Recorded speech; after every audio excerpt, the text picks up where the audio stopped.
O pronto-socorro da UPA, às 3 da manhã, era um borrão de luz fria e cheiro de desinfetante. Cadeiras de plástico, café requentado, uma TV no canto repetindo previsão do tempo e notícia de trânsito como se alguém ali se importasse. Dani conduziu Maíra até a triagem com a mão no ombro dela, como se ela pudesse desabar a qualquer segundo. A enfermeira levantou os olhos, cansada, porém educada. O que aconteceu? Maíra travou, imaginando como aquilo soaria. Dani entrou na frente, inchaço atrás da orelha, crescendo rápido, parece abscesso. A enfermeira digitou, olhou de novo. Falta de ar, dor no peito, tontura. Maíra negou, apertando a gaze. Por baixo, ela sentia a pulsação como um segundo coração. Esperaram 10 minutos, 20. A TV repetiu a mesma matéria. A perna de Maíra batia sozinha, incontrolável. Dani sussurrava: vai dar certo, é só um caroço, eles drenam. Por fim, uma porta apitou e uma voz chamou: Maíra Alves. Um médico residente de jaleco curto e olheiras, o crachá dizendo Dr. Paulo, levou as duas para uma sala com cortina. Senta aqui na maca, vamos ver isso. Maíra afastou o cabelo com dedos tremendo. A gaze já estava molhada outra vez. Quando Paulo puxou a gaze, as sobrancelhas dele subiram antes de ele conseguir disfarçar. O inchaço estava maior, a pele brilhante, quase prestes a romper. A fenda central parecia abrir e fechar, como se respirasse. O médico engoliu e colocou o tom calmo. Provavelmente um cisto sebáceo infeccionado. A gente vai anestesiar, fazer uma incisão pequena, drenar. É simples. Dani franziu a testa, mas ela disse que se mexe. Paulo olhou rápido para ela, depois para Maíra. Às vezes a pessoa sente pulsação, o líquido deslocando, parece movimento. Vamos resolver e você vai sentir alívio. Maíra queria agarrar aquela certeza. Queria que fosse só isso, mas ela viu o fio pálido subindo e voltando. Ela sentiu o empurrão por baixo da gaze. Eu posso ver? Ela perguntou, a voz minúscula. Paulo suspirou e calçou luvas. Vamos abrir e aliviar a pressão. Uma técnica de enfermagem chegou com bandeja, lidocaína, gaze, pinça, lâmina. Maíra segurou a mão de Dani com força, os nós dos dedos brancos. Respira fundo, Paulo disse. Ele aplicou anestésico, esperou, pressionou levemente. Maíra sentiu, ainda sentindo a pressão mesmo com a área dormente. Paulo fez um corte. Um fio de líquido saiu, transparente com amarelo, com um cheiro ácido. Tá vendo? Ele falou quase aliviado. Drenagem! Mas então a fenda flexionou. Maíra sentiu até sem dor, como um músculo que não devia existir, um ondulado por baixo. Paulo congelou com o sugador na mão. Por um segundo, o mundo pareceu prender o ar. E então, uma coisa pálida emergiu, fina, segmentada, se contorcendo devagar na luz. A técnica soltou um ai abafado. Dani apertou a mão da irmã com força. Paulo reagiu no automático, pegou a pinça e puxou. Resistiu por um instante, depois se soltou com um som molhado. Tinha uns 4 centímetros, liso, vivo, ainda se mexendo no ar. Ele deixou cair num recipiente metálico e aquilo se encolheu e esticou como se procurasse. Maíra engasgou. Dani sussurrou: meu Deus, meu Deus. Paulo limpou a garganta. Ok, isso foi inesperado. A técnica murmurou: isso não é cisto. Paulo assentiu, duro. Vamos enviar para análise. Agora eu preciso lavar a cavidade e ter certeza que não ficou nada. Ele irrigou com soro. Saiu líquido claro e outra ondulação veio atrás, menor. A pinça puxou mais um, com uns 2 centímetros, ainda se debatendo fraco. Maíra sentiu a visão afunilar. Quantos? Ela conseguiu dizer. Paulo não respondeu de imediato. Jogou o segundo no recipiente, cobriu rápido e pressionou gaze nova. Vamos te internar para observar antibiótico e de manhã fazer imagem. Precisamos ver se tem mais. Dani encarou ele. O que é isso? A voz do médico ficou baixa, sem enfeite. Parece larva,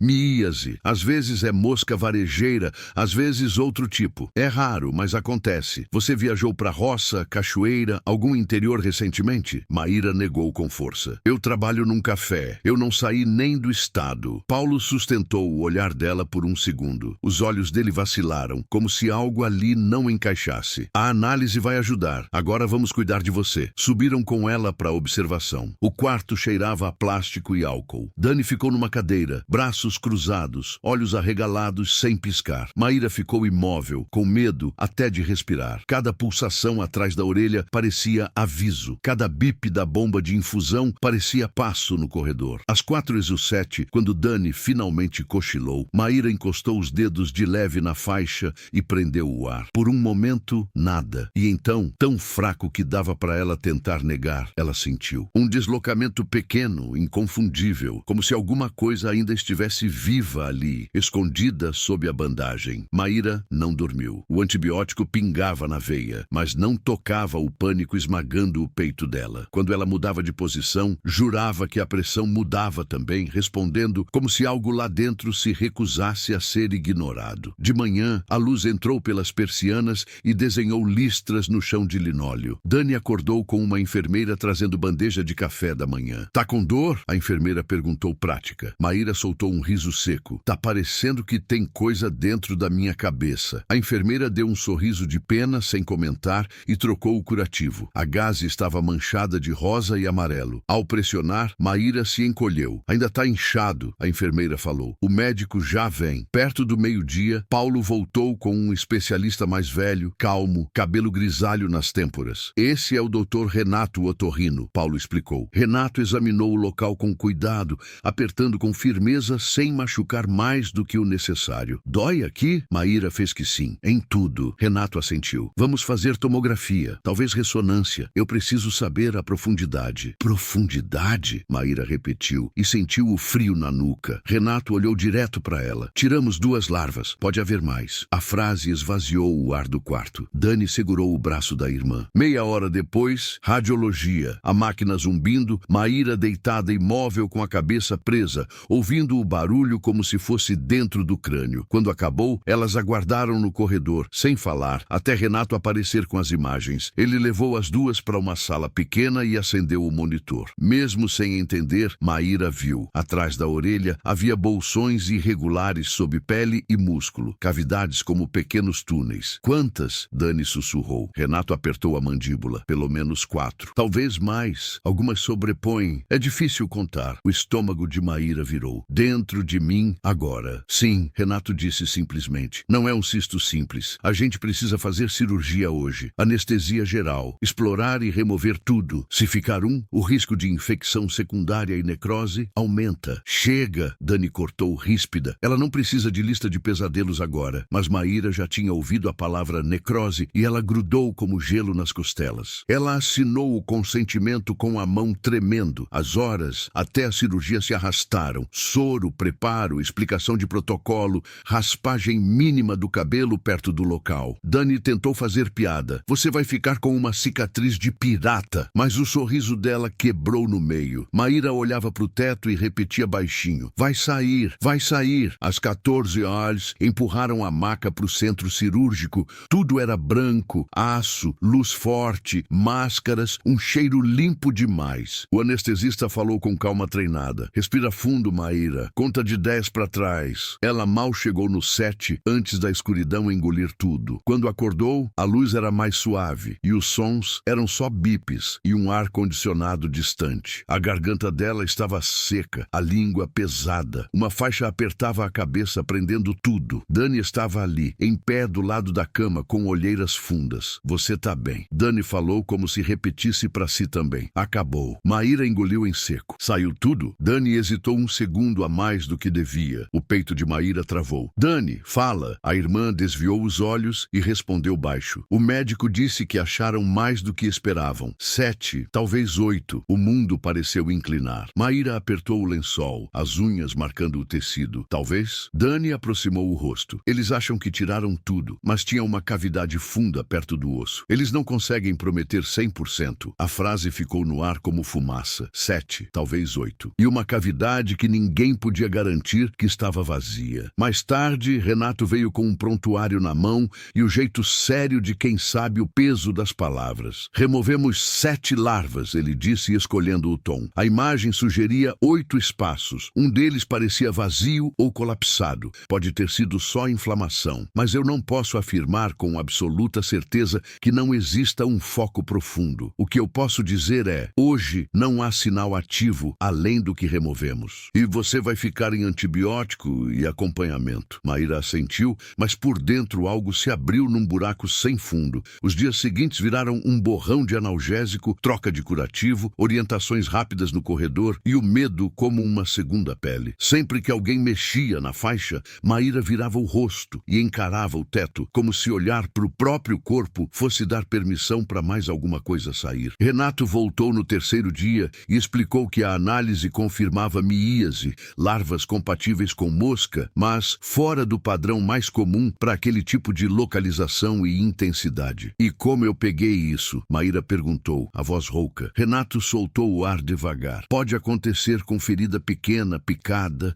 pele irritada, contato com ambiente contaminado, e sim, às vezes aparecem pessoas sem uma causa óbvia. O importante agora é monitorar. Mas tá tudo fora. Renato sustentou o olhar dela por um momento longo demais. Hoje não há sinal de recorrência. Isso é o que eu posso afirmar. A honestidade dele, em vez de tranquilizar, virou faca. 2 semanas depois, Maíra recebeu alta. O apartamento pareceu menor, como se as paredes tivessem chegado mais perto. Ela evitava espelho, lavava o cabelo devagar, os dedos contornando a cicatriz por baixo dos fios. Às vezes, tarde da noite, ela jurava sentir uma pressão de novo, um pulsar tímido, e dizia a si mesma que era nervo cicatrizando, era trauma, era a cabeça pregando peça. Dani dormia no sofá a maioria das noites. Tá cicatrizando, Dani insistia, mostrando a faixa limpa. Sem vermelhidão, sem secreção. Você tá bem. Mas os sonhos não obedeciam. Maíra via o recipiente metálico, corpos pálidos se contorcendo contra o brilho do aço,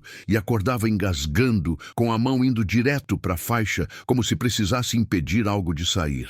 No retorno de 1 mês, Renato avaliou a cicatriz. Tecido firme, sem calor, sem inchaço novo. Boa evolução, ele disse, traçando a linha rosada com a ponta do dedo enluvado. Sem sinais de infecção. Então acabou, Maíra disparou, como quem tenta cravar uma sentença no mundo. Renato a olhou por um tempo que pareceu um julgamento, e então respondeu, hoje não há sinal de retorno. Maíra saiu com uma palavra que não era sim. Em casa, no banheiro, ela prendeu o cabelo, encarou o espelho sob a luz branca e levantou a faixa. A cicatriz era fina, irregular, rosa contra a pele. Ela tocou com cuidado. Não doía, não estava quente. Mas lá dentro, numa camada que ela não conseguia alcançar, ela jurou sentir um tremor mínimo, um flutuar quase imaginário. Ela largou a mão e sussurrou, para de inventar. Dani bateu na porta. Tá tudo certo? Tá, Maíra respondeu, forçando a voz normal. Só conferindo. As semanas passaram. Ela voltou ao trabalho mais lenta, sempre com o cabelo solto para esconder. Os clientes não notavam. Os colegas não perguntavam. Só ela carregava aquela história costurada na pele. Às vezes, no meio do vapor e do barulho do moedor, ela sentia um deslocamento leve atrás da orelha, como se algo aguardasse o momento certo. Ela sacudia a cabeça, focava nos pedidos, no troco, no nome escrito no copo. Precisava continuar. Mas à noite, deitada no silêncio antes do sono, Maíra encostava 2 dedos na cicatriz e ficava contando as pulsações, tentando adivinhar se era só o próprio sangue correndo ou se era o eco de alguma coisa que ainda sabia o caminho de volta. O pronto-socorro da UPA, às 3 da manhã, era um borrão de luz fria e cheiro de desinfetante. Cadeiras de plástico, café requentado, uma TV no canto repetindo previsão do tempo e notícia de trânsito como se alguém ali se importasse. Dani conduziu Maíra até a triagem com a mão no ombro dela, como se ela pudesse desabar a qualquer segundo. A enfermeira levantou os olhos, cansada, porém educada. O que aconteceu? Maíra travou, imaginando como aquilo soaria. Dani entrou na frente. Inchaço atrás da orelha, crescendo rápido, parece abscesso. A enfermeira digitou, olhou de novo. Falta de ar, dor no peito, tontura. Maíra negou, apertando a gaze. Por baixo, ela sentia a pulsação como um segundo coração. Esperaram 10 minutos, 20. A TV repetiu a mesma matéria. A perna de Maíra batia sozinha, incontrolável. Dani sussurrava. Vai dar certo, é só um caroço. Eles drenam. Por fim, uma porta apitou e uma voz chamou. Maíra Alves, um médico residente de jaleco curto e olheiras,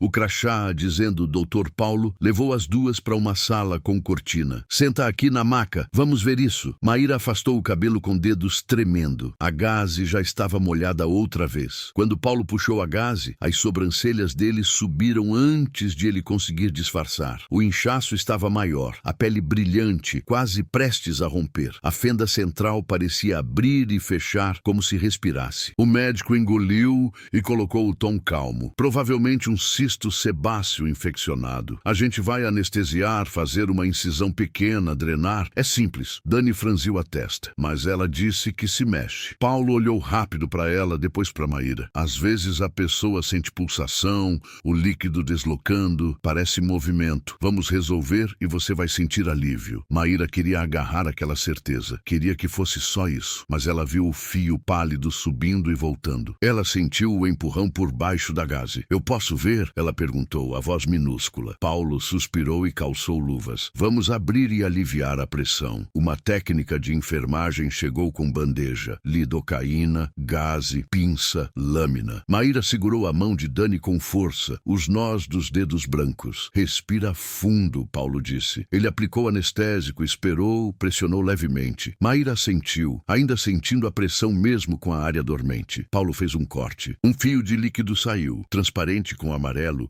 com um cheiro ácido. Tá vendo? Ele falou quase aliviado. Drenagem! Mas então a fenda flexionou. Maíra sentiu até sem dor, como um músculo que não devia existir. Um ondulado por baixo. Paulo congelou com o sugador na mão. Por um segundo, o mundo pareceu prender o ar. E então, uma coisa pálida emergiu. Fina, segmentada, se contorcendo devagar na luz. A técnica soltou um ai abafado. Dani apertou a mão da irmã com força. Paulo reagiu no automático. Pegou a pinça e puxou. Resistiu por um instante, depois se soltou com um som molhado. Tinha uns 4 centímetros, liso, vivo, ainda se mexendo no ar. Ele deixou cair num recipiente metálico e aquilo se encolheu e esticou como se procurasse. Maíra engasgou. Dani sussurrou. Meu Deus, meu Deus. Paulo limpou a garganta. Ok, isso foi inesperado. A técnica murmurou. Isso não é cisto. Paulo assentiu, duro. Vamos enviar para análise. Agora eu preciso lavar a cavidade e ter certeza que não ficou nada. Ele irrigou com soro. Saiu líquido claro e outra ondulação veio atrás, menor. A pinça puxou mais um, com uns 2 centímetros, ainda se debatendo fraco. Maíra sentiu a visão afunilar. Quantos? Ela conseguiu dizer. Paulo não respondeu de imediato. Jogou o segundo no recipiente, cobriu rápido e pressionou gaze nova. Vamos te internar para observar antibiótico e de manhã fazer imagem. Precisamos ver se tem mais. Dani encarou ele. O que é isso? A voz do médico ficou baixa, sem enfeite. Parece larva, miíase. Às vezes é mosca varejeira, às vezes outro tipo. É raro, mas acontece. Você viajou para roça, cachoeira, algum interior recentemente? Maíra negou com força. Eu trabalho num café. Eu não saí nem do estado. Paulo sustentou o olhar dela por um segundo. Os olhos dele vacilaram, como se algo ali não encaixasse. A análise vai ajudar. Agora vamos cuidar de você. Subiram com ela para a observação. O quarto cheirava a plástico e álcool. Dani ficou numa cadeira, braços cruzados, olhos arregalados sem piscar. Maíra ficou imóvel, com medo até de respirar. Cada pulsação atrás da orelha parecia aviso. Cada bip da bomba de infusão parecia passo no corredor. Às 4h07, quando Dani finalmente cochilou, Maíra encostou os dedos de leve na faixa e prendeu o ar. Por um momento, nada. E então, tão fraco que dava para ela tentar negar, ela sentiu. Um deslocamento pequeno, inconfundível, como se alguma coisa ainda estivesse viva ali, escondida sob a bandagem. Maíra não dormiu. O antibiótico pingava na veia, mas não tocava o pânico esmagando o peito dela. Quando ela mudava de posição, jurava que a pressão mudava também, respondendo como se algo lá dentro se recusasse a ser ignorado. De manhã, a luz entrou pelas persianas e desenhou listras no chão de linóleo. Dani acordou com uma enfermeira trazendo bandeja de café da manhã. Tá com dor? A enfermeira perguntou prática. Maíra soltou um riso seco. Tá parecendo que tem coisa dentro da minha cabeça. A enfermeira deu um sorriso de pena, sem comentar, e trocou o curativo. A gaze estava manchada de rosa e amarelo. Ao pressionar, Maíra se encolheu. Ainda tá inchado, a enfermeira falou. O médico já vem. Perto do meio-dia, Paulo voltou com um especialista mais velho, calmo, cabelo grisalho nas têmporas. Esse é o Dr. Renato Otorrino, Paulo explicou. Renato examinou o local com cuidado, apertando com firmeza sem machucar mais do que o necessário. Dói aqui? Maíra fez que sim. Em tudo. Renato assentiu. Vamos fazer tomografia, talvez ressonância. Eu preciso saber a profundidade. Profundidade? Maíra repetiu e sentiu o frio na nuca. Renato olhou direto para ela. Tiramos 2 larvas. Pode haver mais. A frase esvaziou o ar do quarto. Dani segurou o braço da irmã. Meia hora depois, radiologia. A máquina zumbindo, Maíra deitada imóvel com a cabeça presa, ouvindo o barulho como se fosse dentro do do crânio. Quando acabou, elas aguardaram no corredor, sem falar, até Renato aparecer com as imagens. Ele levou as duas para uma sala pequena e acendeu o monitor. Mesmo sem entender, Maíra viu. Atrás da orelha havia bolsões irregulares sob pele e músculo, cavidades como pequenos túneis. Quantas? Dani sussurrou. Renato apertou a mandíbula. Pelo menos 4. Talvez mais. Algumas sobrepõem. É difícil contar. O estômago de Maíra virou. Dentro de mim, agora. Sim, Renato disse simplesmente. Não é um cisto simples. A gente precisa fazer cirurgia hoje. Anestesia geral. Explorar e remover tudo. Se ficar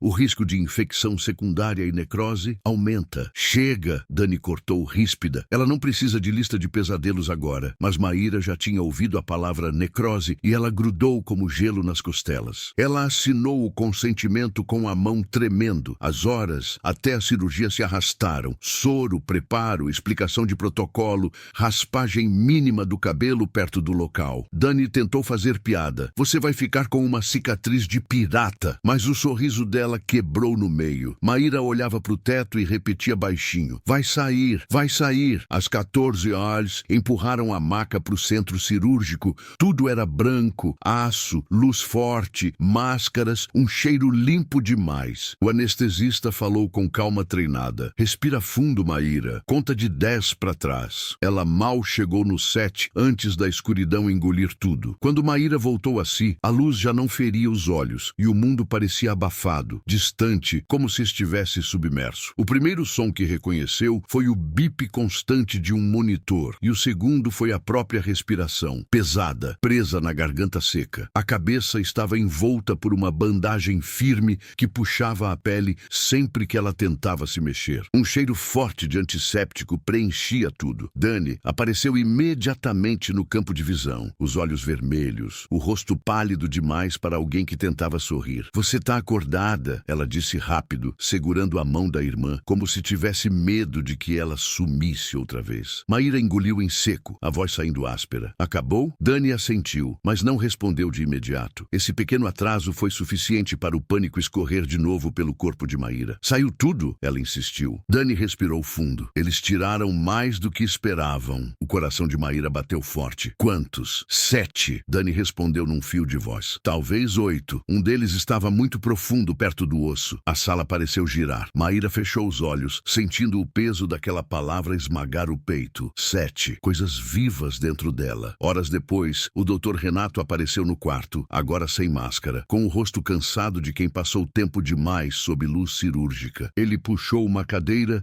e sentou ao lado da cama. A cirurgia foi mais extensa do que imaginávamos, explicou com calma controlada. Encontramos 7 larvas ativas. A imagem sugeria até 8 cavidades. Uma delas estava colapsada. Pode ter sido apenas inflamação residual, mas não posso afirmar com 100% de certeza que não havia algo ali antes. Maíra abriu os olhos, sentindo um frio subir pela espinha. Então, pode ter ficado uma? Renato não desviou o olhar. Hoje não há sinal ativo, mas vamos acompanhar de perto. Antibióticos fortes, retorno com imagem. Se qualquer sintoma voltar, dor, pressão, secreção, você retorna imediatamente. A honestidade crua não trouxe conforto, apenas realidade. Nos dias seguintes, Maíra viveu em suspensão. Enfermeiras trocavam curativos, médicos passavam rápido com pranchetas, o tempo era marcado por remédios e refeições sem gosto. Sempre que alguém tocava a bandagem, o corpo dela enrijecia. Ela não queria ver o vazio que restou, nem pensar no que poderia ainda estar escondido ali. À noite, quando Dani cochilava na cadeira ao lado, Maíra ficava acordada ouvindo cada som do hospital, o rangido distante de macas, passos no corredor, o bip insistente das máquinas. Qualquer sensação mínima atrás da orelha parecia ameaça. Uma semana depois, veio a alta. Em casa, o apartamento parecia diferente, menor, silencioso demais. Maíra evitava espelhos,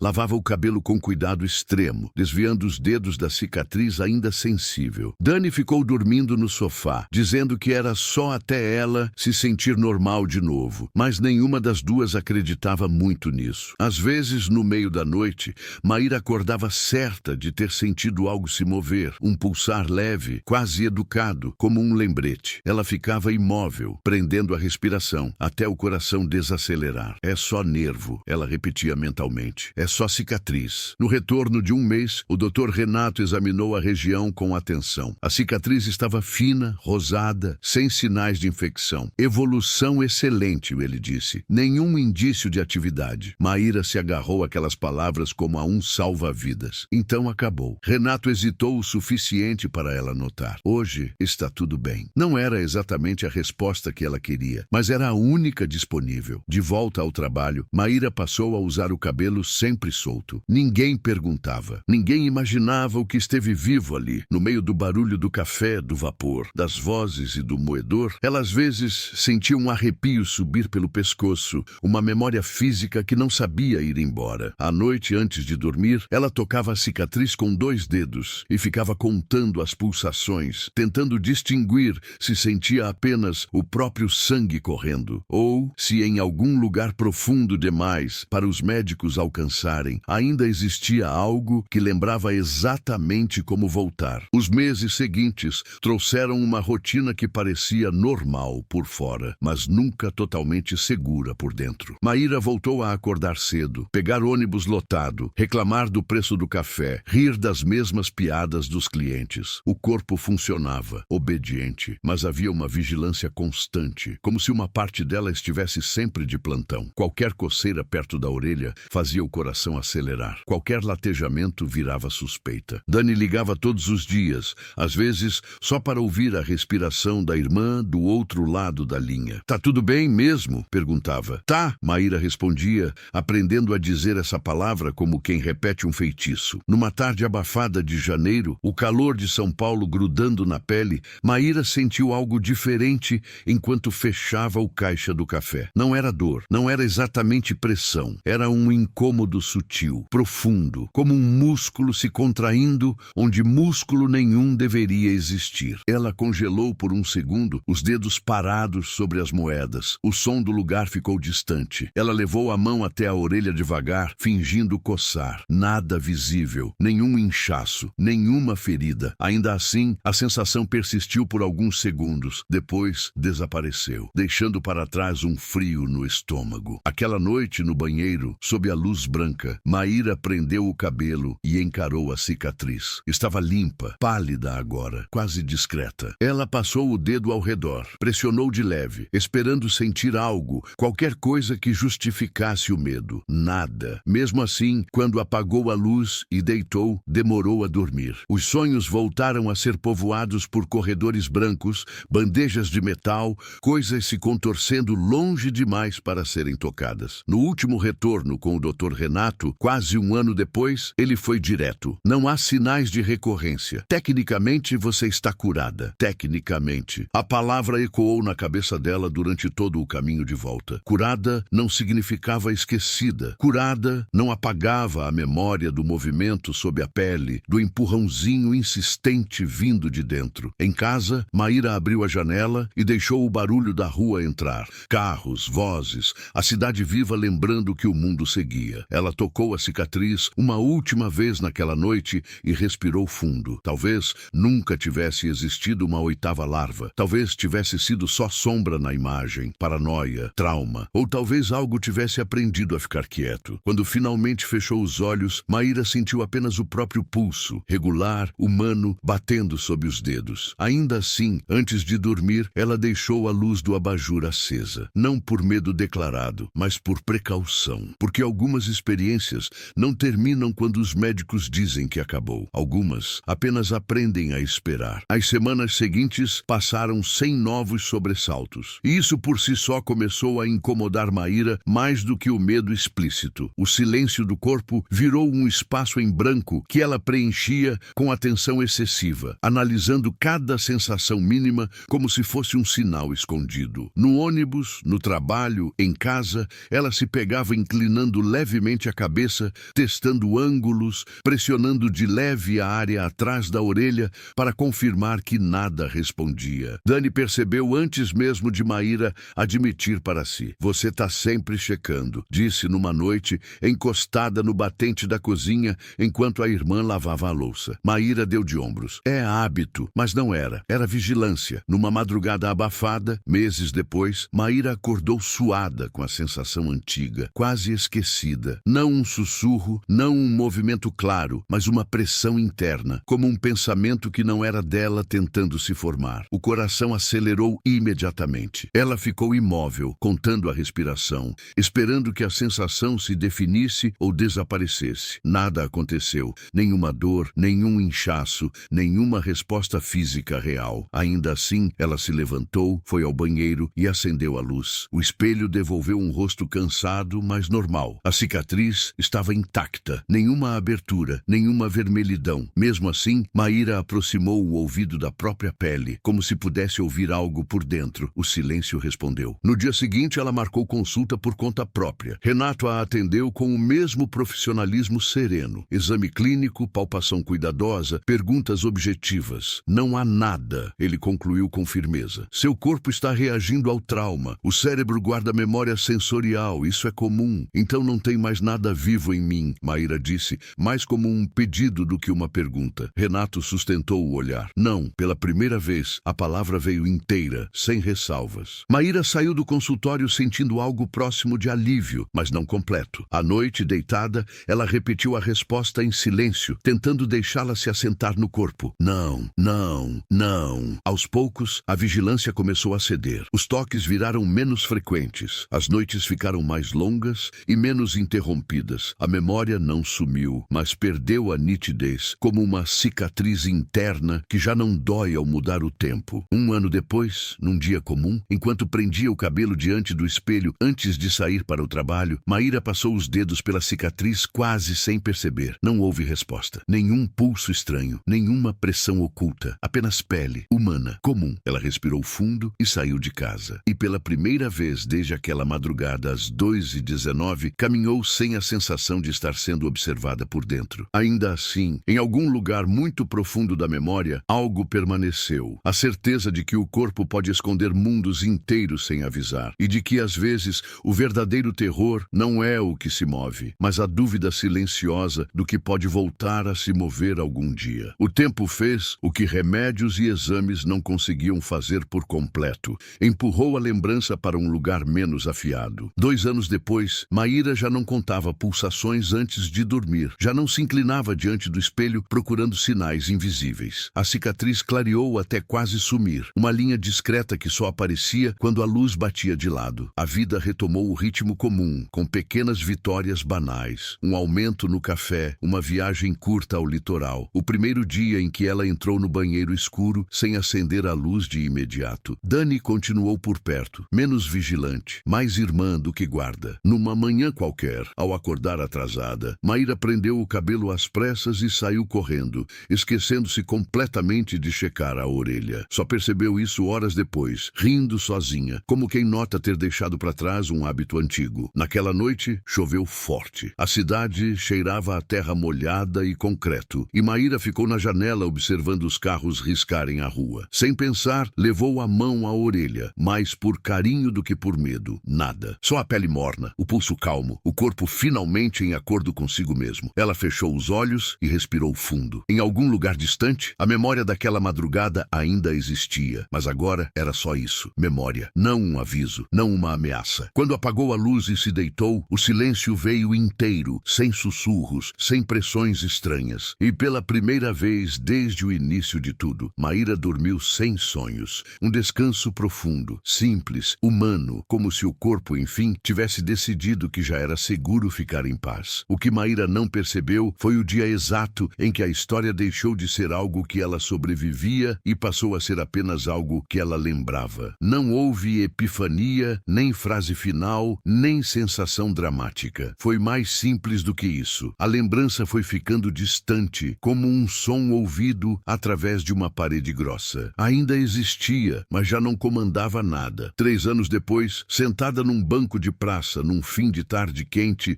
observando crianças correndo e idosos conversando sobre nada importante, Maíra se deu conta de que aquela sensação de ameaça constante tinha desaparecido por completo. Ela levou a mão à orelha por reflexo e só encontrou pele lisa, calor humano, vida normal. Nenhum eco, nenhuma dúvida. O corpo, que antes parecia um território hostil, tinha voltado a ser casa. Às vezes, quando alguém comentava sobre uma dor estranha ou um incômodo inexplicável. Maíra sentia um arrepio leve, uma memória muscular distante, mas logo passava. Ela sabia agora que o medo também aprende a ir embora quando não é alimentado. Anos mais tarde, ao contar a história pela primeira vez em voz alta para alguém que não fosse Dani ou um médico, percebeu algo curioso. A narrativa já não tinha poder sobre ela. As palavras saíam organizadas, quase frias, como se descrevesse algo que aconteceu com outra pessoa. Quando terminou, houve silêncio, espanto do outro lado, perguntas. Maíra apenas deu de ombros e disse: o corpo engana às vezes, e a cabeça ajuda. Naquela noite, deitada no escuro, sem abajur aceso, sem mão na orelha, ela respirou fundo e sentiu apenas o próprio coração batendo, constante, previsível, seguro. Não havia mais nada para esperar. Nenhuma coisa escondida, nenhum retorno possível. Apenas o corpo fazendo o que sempre deveria ter feito,